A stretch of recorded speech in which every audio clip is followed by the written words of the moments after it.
Hinata sekwi awuji ayodali kagwila tauni alosan kiwilibankaniba kwai inwingaudom. Hi, my name's Kenneth, and I first heard the story I'm about to recite on a show called Moccasin Tracks. It's an elusive show that I never quite know when I'm going to turn my radio dial on and hear. I may be driving, I may be sitting at home, I may be just out and about listening to it on my phone. I turn on a channel of community radio somewhere in the world, in the Vermont borders, and there'll be the day when it comes on.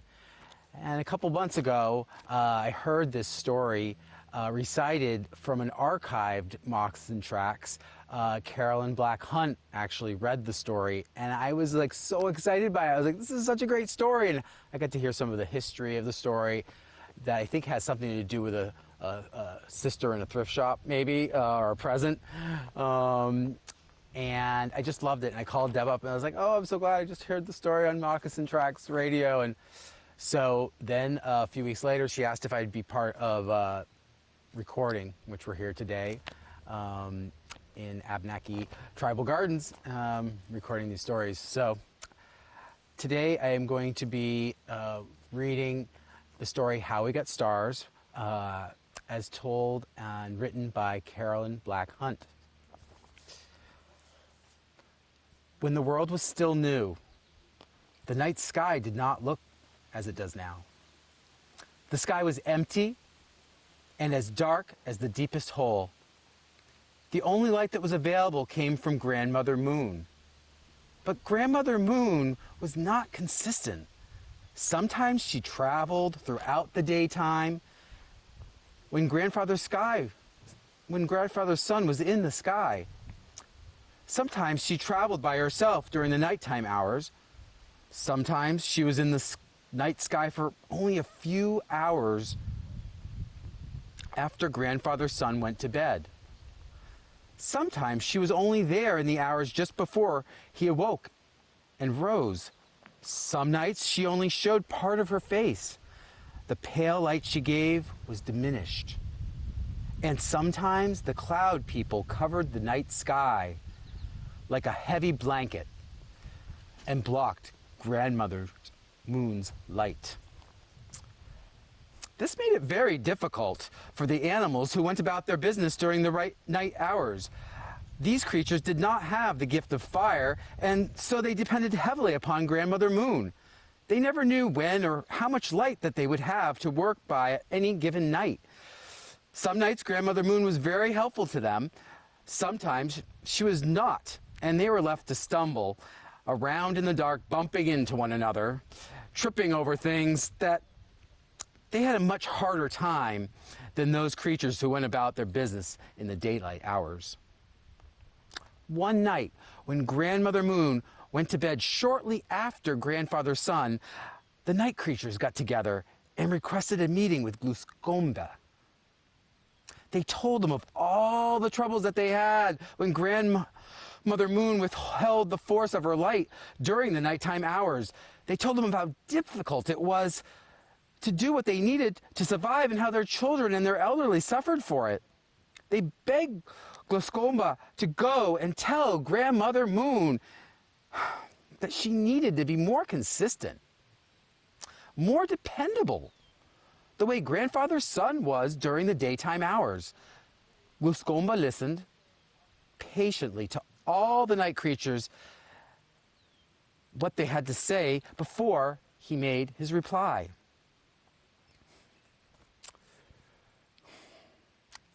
I understand the troubles that arise from Grandmother Moon's unpredictability.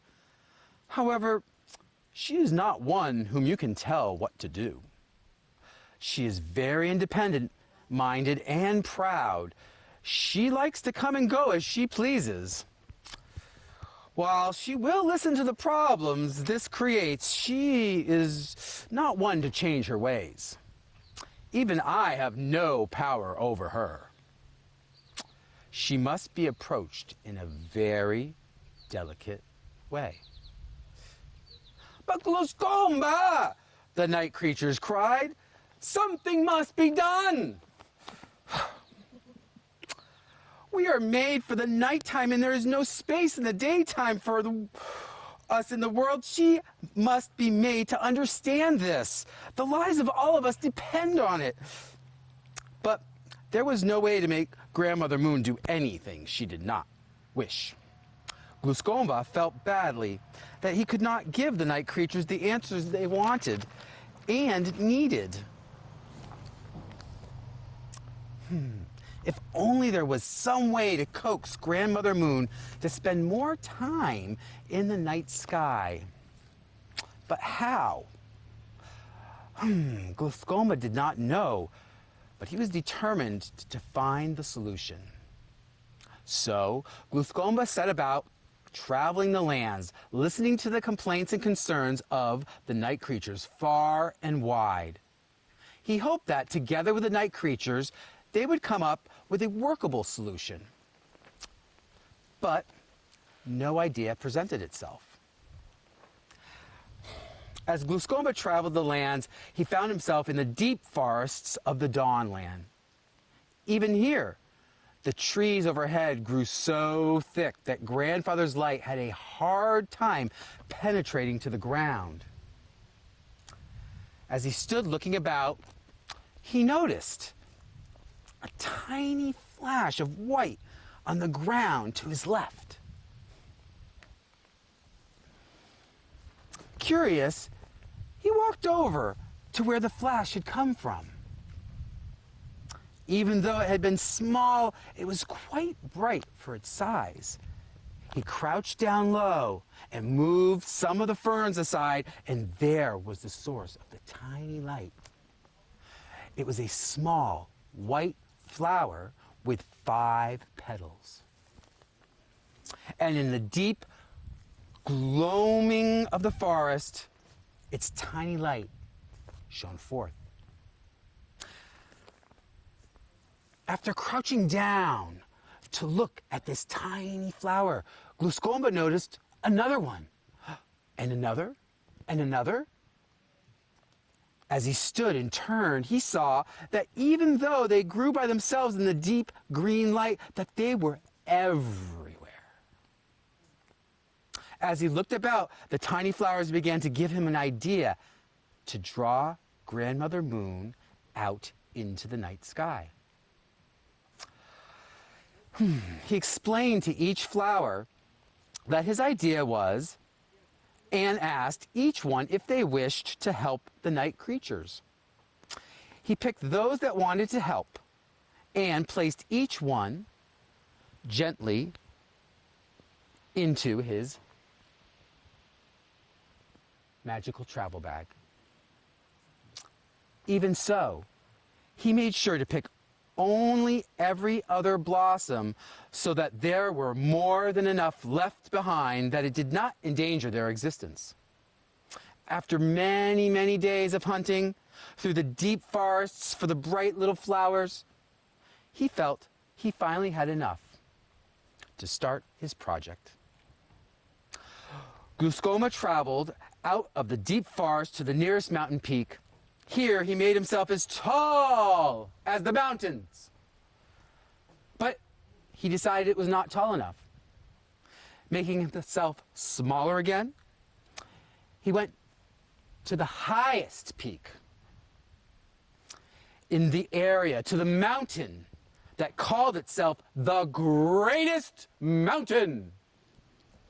He climbed to its very top, then made himself as tall as it was.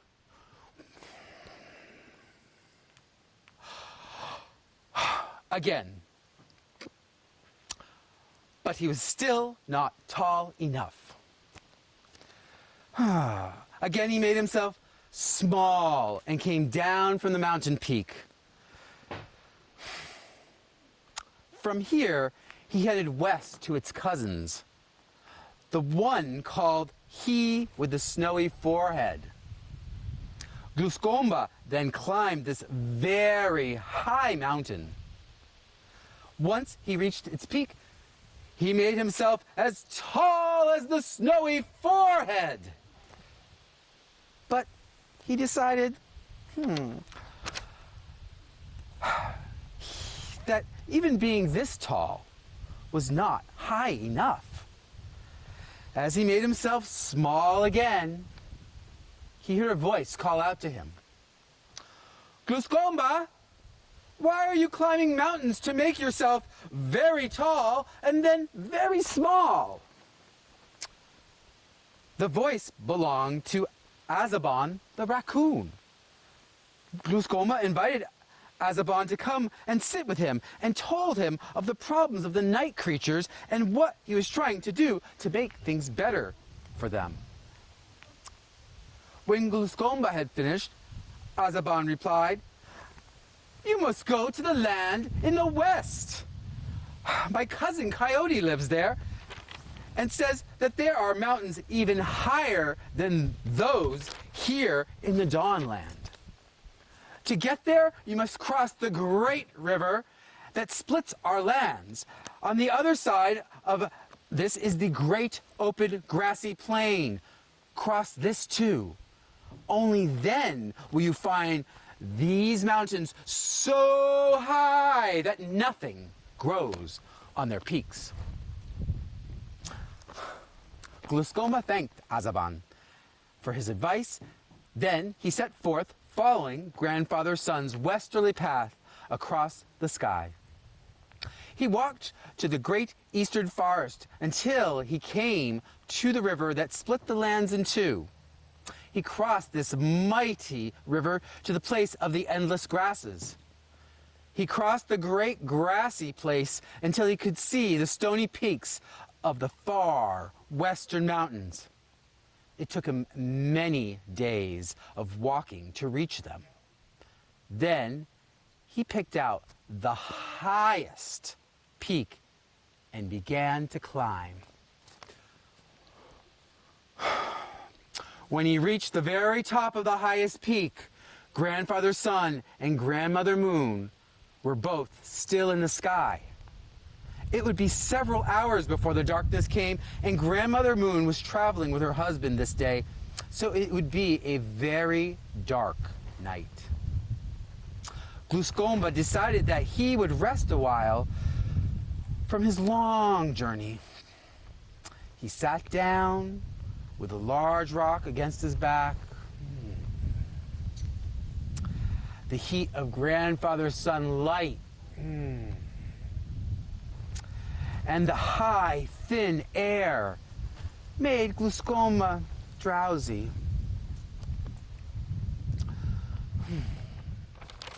Soon, he was fast asleep. While Gluskomba had spent the day climbing the high peaks, the cousin of Azaban was busy going about his business. He was working hard to find a dinner for his hungry children, but none of the birds or animals he ate were cooperating with him that day. And so he traveled further and further from his home, looking for someone who would not mind being his dinner. Soon, his wanderings brought him to the footprints, the likes of which he had never seen.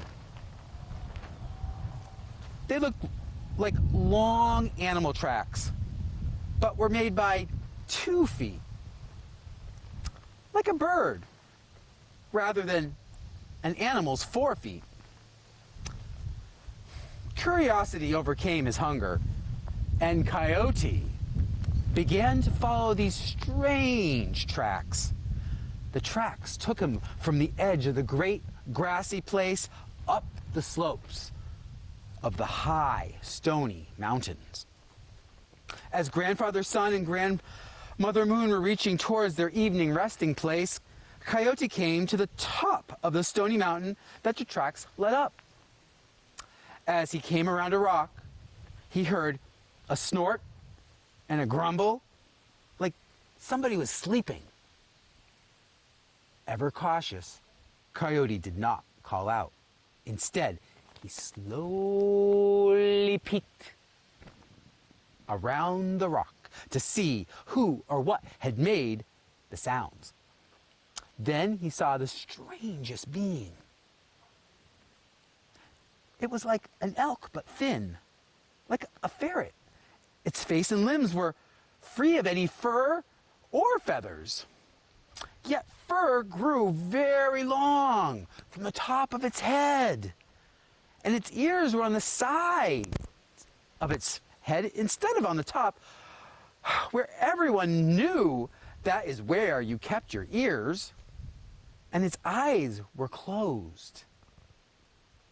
This being was sound asleep. As Coyote looked at this strange sleeping creature, he remembered his cousin Azabon and the stories he told of a being who looked just like this. The being's name was Gloopy. No, that wasn't right. Clompy? No, Clumbooba. Wait. Glooscomba. That was it. Coyote was looking at Glooscomba. Then Coyote remembered the stories that his cousin had told him about Glooscomba.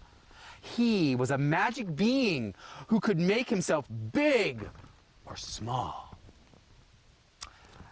He could travel very far in one day, and he always had a travel bag with him, a magic travel bag. A travel bag that was always filled with fine food that Glooscomba's grandmother named Nugomi would make for him that he liked to share liberally. And with that thought, Coyote's hunger came back to him in full force. What a dilemma for Coyote. Here he was with a generous Glooscomba who always had mighty fine things to eat. Things that he enjoyed sharing with many friends. But Glooscomba was asleep. And Coyote was hungry now.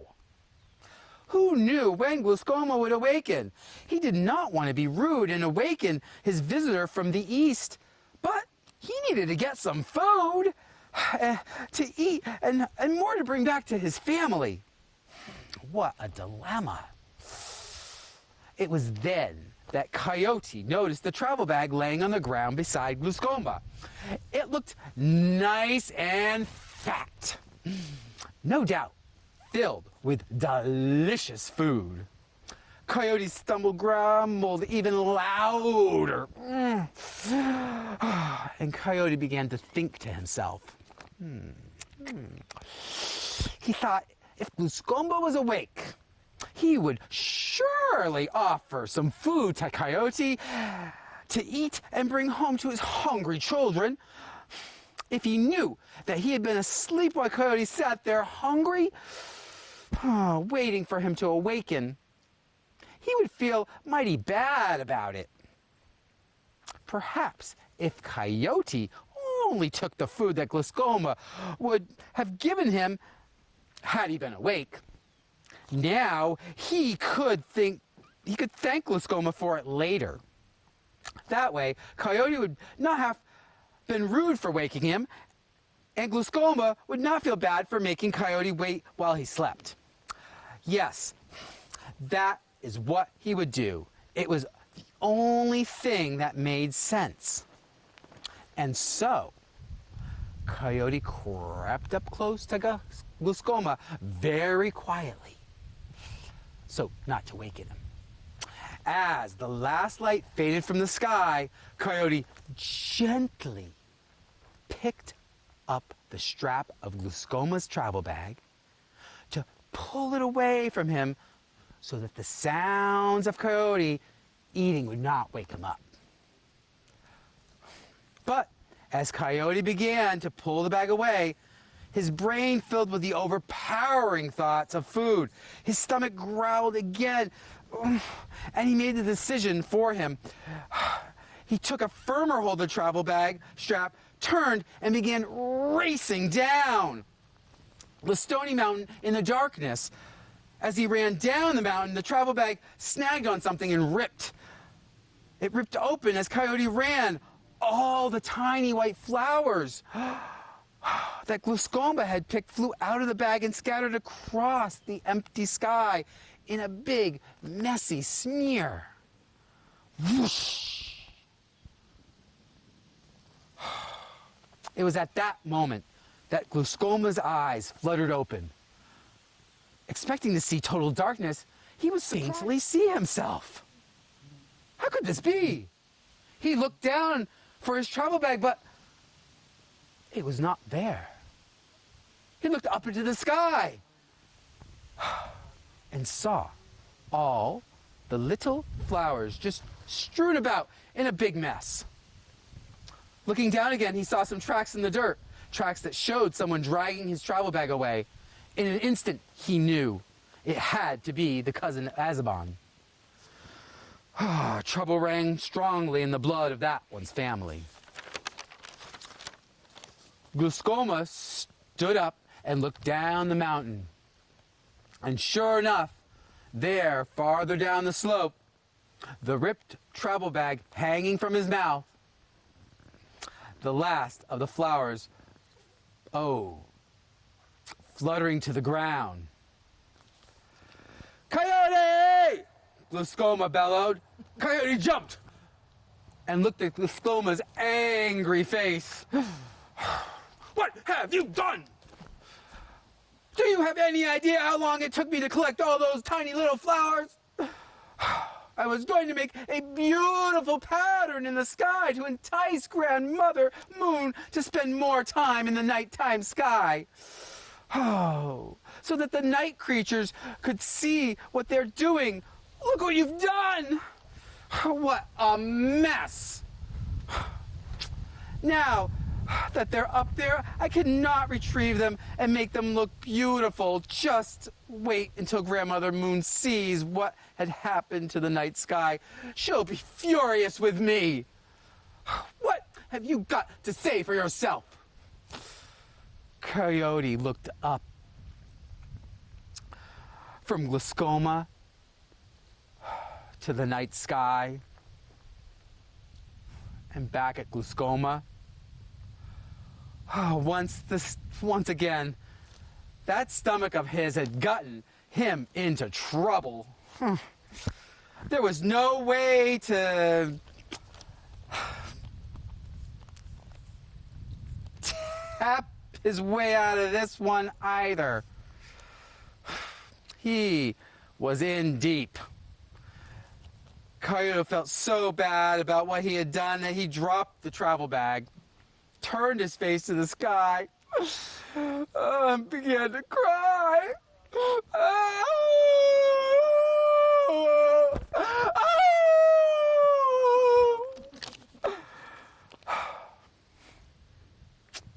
To this day, the great-great-great-great-great-grandchildren of Coyote's great-grandchildren still feel guilty when they look up into the night sky. They will sit together and cry, "Oh! Oh!" As for Grandmother Moon, well, she was not very pleased, but she understood. She understood the reason behind it all and made an effort to be in the sky a little more often. And the flowers, they are what we now call the Milky Way. It is seen best on a night when Grandmother Moon does not come out, and they give just enough light to see what one is doing at night.